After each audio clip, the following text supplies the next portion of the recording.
Hitech city ఎదురుగా గురుకుల్ భూములలో N convention అనే ఫంక్షన్ హాల్ ఏదైతే ఉందో అక్కడున్న చెరువులో సగానికి అడ్డంగా గోడ కట్టి కొన్ని ఎకరాలు ఆక్రమించుకొని ఫంక్షన్ హాల్ నిర్వహిస్తున్నారు.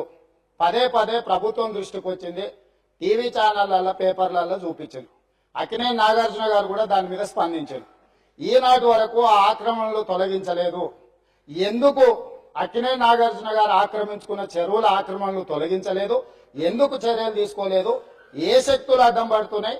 ఎప్పటిలోగా చర్యలు తీసుకుంటారో మంత్రి గారు సూటిగా సమాధానం చెప్పాల్సిందిగా కోరుకుంటున్నారు.